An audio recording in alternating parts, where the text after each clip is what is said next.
এতদিন ধরে রেড রোডে নামাজ পড়া হতো, ঈদ পালন করা হতো, সেখানে মমতা বন্দ্যোপাধ্যায় আসতেন, সেখানে তিনি রাজনৈতিক ভাষণ দিতেন। তার আজ এইবারে দেখা গেল একটা বিরল ঘটনা, যেখানে ব্রিগেডে নামাজ পড়া হচ্ছে বা ব্রিগেডে ঈদ পালন করা হচ্ছে। ঈদ ব্রিগেড যেটা ঐতিহাসিক একটা আর কি জায়গা, কি বলবে এটা? পদোন্নতি হয়েছে মুসলমানদের, কলকাতার উর্দুভাষী মুসলমানদের পদোন্নতি হয়েছে। ওখানে মূলত উর্দুভাষী মুসলমানরা পড়তে যায়। ব্রিগেডটা পশ্চিমবঙ্গ নয়, তুচ্ছ জায়গা একটা। এরকম শত শত হাজার হাজার ঈদের নামাজের জামায়াত হয়েছে। জামাত যাকে বলে, ঈদের নামাজের জামাত হাজার হাজার। একটা ব্রিগেড প্যারেড নিয়ে তোমাদের কি বলে কড়া খবর, কড়া খবরে যে কত কড়া কড়া কথা। আর আগে তো রেড রোডে না, কানে কানে বলি, ওখানে কিন্তু ঈদের জামাত হতো না, ওটা দিদির জামাত হতো, ওখানে রাজনীতি হতো। এবার প্রথম শুভেন্দু অধিকারীরা কি ভালোবাসে মুসলমানদের, এবার না নামাজ হয়েছে জানো তো। ব্রিগেড প্যারেড কারণ আবার যায়নি, যেখানে অনুপ্রেরণা আছে হয়তো শুভেন্দু অধিকারী এত ভালো কথা, নামাজকে ব্রিগেড প্যারেড গ্রাউন্ডে নিয়ে যাওয়াটা মর্যাদার তো একটা। কোথায় রেড রোড আর কোথায় ব্রিগেড প্যারেড গ্রাউন্ড, অনেক সম্মানের। তো এই যে সম্মানটা শুভেন্দু অধিকারী দিয়েছে, ওদেরকে হজম হয়নি, ফলে দেখো ভিড় হয়নি। কিন্তু এবারে মুখ্যমন্ত্রী মানে মমতা বন্দ্যোপাধ্যায় কই গেল? সার্কাস হচ্ছে না, এবার কেন যাবে দিদি? সার্কাস দেখবে না? তাহলে এতদিন কি রাজনীতি, ভোট রাজনীতি? ওটা ওখানে ঈদ কেউ পড়েনি, ওখানে সার্কাস হয়েছিল। সার্কাস হয়েছে আর পার্টি হয়েছিল। মাথায় কাপড় দিয়ে ইসলাম ধর্ম গ্রহণ করেছিল। প্রতিবারে দিদি একবার করে ইসলাম ধর্ম গ্রহণ করে।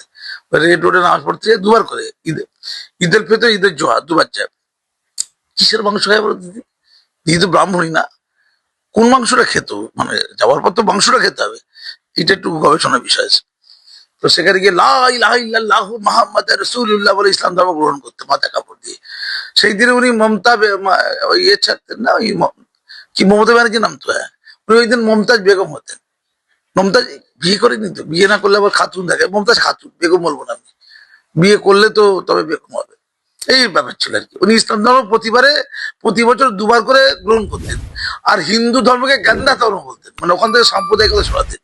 হিন্দুদেরকে, মানে যারা সংখ্যা গুরু, যারা বিজেপি ক্ষমতা এসছে, হিন্দুদের ভোট ছাড়া কারো ভোট তো নেবে না, নেয়নি, তার ক্ষমতা এসে গেছে। তাদের ধর্মটা কি ধর্ম? এই কি ধর্ম? গেন্দা ধর্ম। আসল ধর্ম হচ্ছে মোল্লা ধর্ম। সে মোল্লা ধর্মকে উস্কানি দেওয়ার জন্য গেন্দা ধর্ম তৈরি করেছিল। না, হিন্দু ধর্ম গন্ধ ধর্ম এটাকে বলেনি।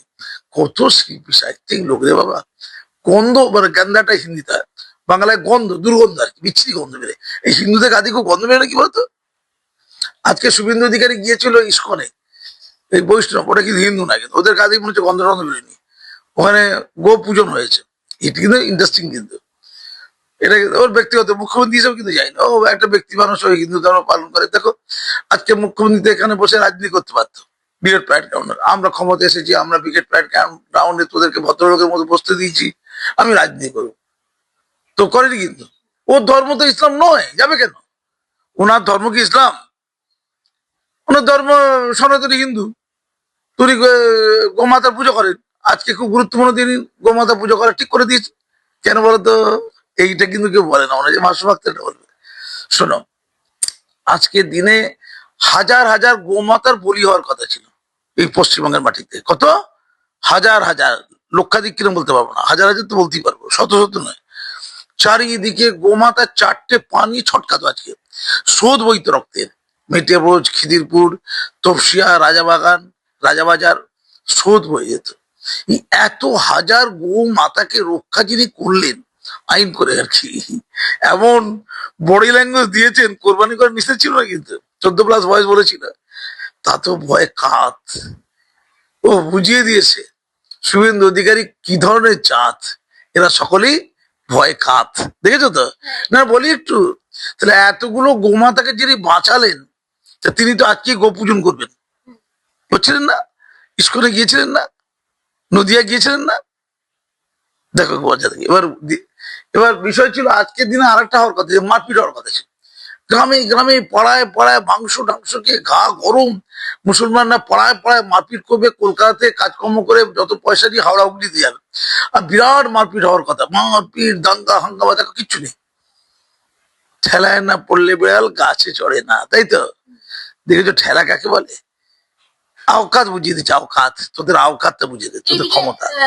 টিপু সুলতানের মসজিদের যে মৌলভী বা মুয়াজ্জিন, চিটিংবাজ বলো, ওইসব করে বলো না। টিপু সুলতান মসজিদের চিটিংবাজ, নাকোদা মসজিদের চিটিংবাজ, চিটিংবাজ কথা বলো, ওরা মুসলমানদের সাথে চিটিংবাজি করেছে। কিন্তু ওরাও তো বলছে ঠিকই হয়েছে, আমরা ও তো এখন বলছে ঠেলায় না পড়লে এই আইনটাকে মেনে নিচ্ছি, গরু কোরবানি করবো না আমরা। 70 বছর ধরে খেয়েছে কেন? ওর পেট থেকে তো কোরবানি গরু বের করতে হবে।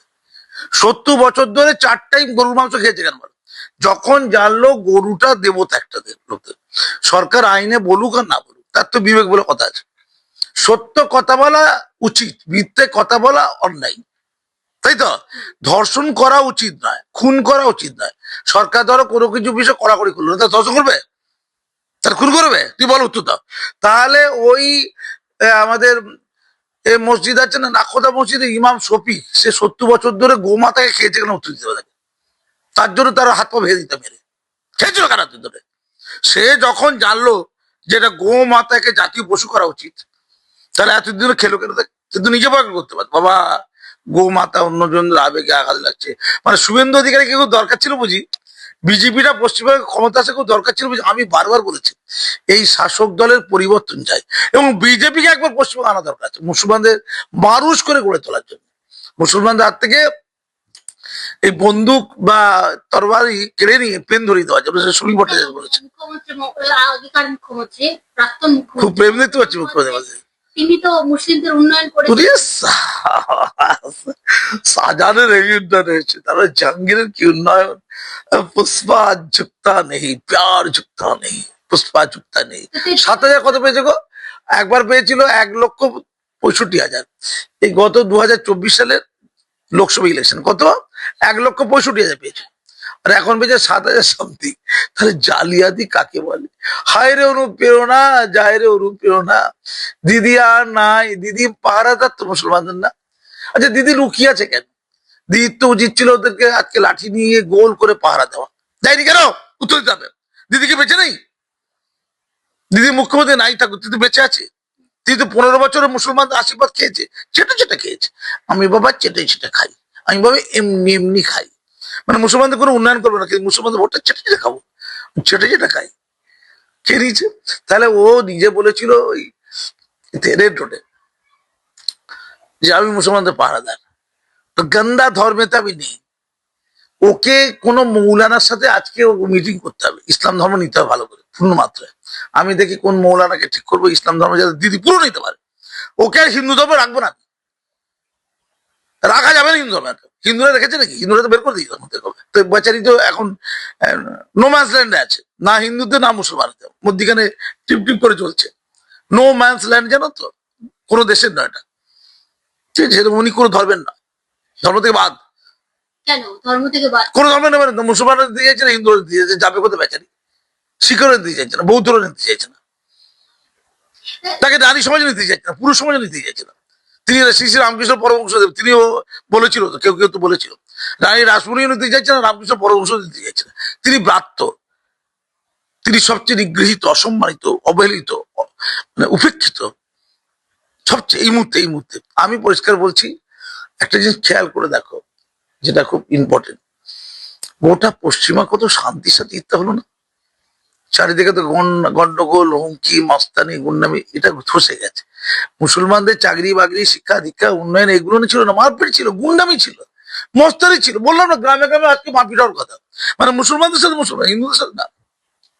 ধরো কলকাতা ভালো করে ইনকাম করে গেছে, সে তো দেখাবে একটা বড় গরু দিয়েছে, কাটবে, মেটে পড়েছে, কি আনন্দ হতো যখন গরুগুলো কাটাতো না। বলা হয়েছে কাঁদতে হবে, দুঃখ করতে হবে। নিজের সন্তানকে কোরবানি দিলে যেমন দুঃখ হয়, তুমি ওই গরুটিকে বা মহিষটিকে বাড়িতে মানে পালন করবে, তার দেখভাল করবে, তুমি হাতের মানে আঙুলের নখ কাটবে না, চুলও কাটবে না, মানে এক কথা তুমি বিরহ করবে। তারপরে তুমি সন্তান সে তাকে মানে লালন পালন করে তারপরে তুমি কোরবানি দিলে তোমার বুকে যেন ব্যথা হয়।